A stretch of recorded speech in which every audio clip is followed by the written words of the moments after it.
పశ్చిమ గోదావరి జిల్లా పాలకొల్లులోని టిడ్కో గృహాల సముదాయ కాలనీలోని మంత్రి నిమ్మల రామానాయుడు కూటమి శ్రేణులతో కలిసి శ్రమదానం చేశారు. కాలనీలోని ప్రజలు సంచరించడానికి వీల్లేకుండా అడవిలా పెరిగిన చెట్లను తొలగించారు. మంత్రి రామానాయుడు స్వయంగా పారా గుణపం పట్టి పనులు చేశారు. గత టీడీపీ ప్రభుత్వంలో గృహాలను 90% పూర్తి చేస్తే వైసీపీ ప్రభుత్వ 5 ఏళ్లలో అరబస్తా సిమెంటు రూపాయి పని చేయలేదని మంత్రి రామానాయుడు మండిపడ్డారు. జగన్ రాష్ట్రంలో టిడ్కో ఇళ్లను 6,000 కోట్లకు తాకట్టు పెట్టి నిధులను మళ్లించి లబ్ధిదారులకు రుణగ్రస్తులను చేశాడన్నారు.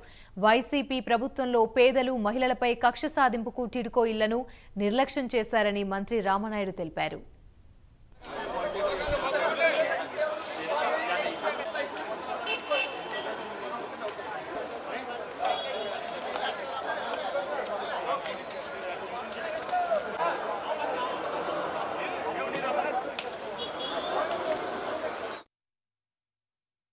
సొంతింటి కళ నెరవేర్చాలని ఆ రోజు చంద్రబాబు నాయుడు గారు ఆంధ్రప్రదేశ్ రాష్ట్రంలో 8 లక్షల ఎన్టీఆర్ టిడ్కో ఇళ్లు, మన పాలకులలో 7,159 ఇళ్లు ఆ రోజు 2019 ఎన్నికల నాటికి 90% ఆ రోజు పూర్తి చేస్తే జగన్మోహన్ రెడ్డి అధికారంలోకి వచ్చిన 5 సంవత్సరాల్లో ఒక్క అర్బస్తా సిమెంట్ కానీ ఒక్క రూపాయి కానీ పెట్టకుండా ఆ పేదల మీద, ఆ మహిళల మీద కక్ష సాధించడానికి నిదర్శనం ఈరోజు ఏదైతే ఎన్టీఆర్ టిడ్కో ఇళ్లలో పెద్ద మాదిరిగా ఒక చెట్టడవిల మాదిరిగా పెరిగిపోయిన వృక్షాలతో నిండి పాములు పుట్టలతోటి ఏదైతే కట్టినటువంటి కట్టడాలు, బిల్డింగులు కూడా మరి చెదలు పట్టినటువంటి స్థితికి జగన్మోహన్ రెడ్డి 5 సంవత్సరాల్లో తీసుకొచ్చాడని అంటే పేదల మీద కనికరం లేనిటువంటి, మానవత్వం లేనిటువంటి వ్యక్తి జగన్మోహన్ రెడ్డి.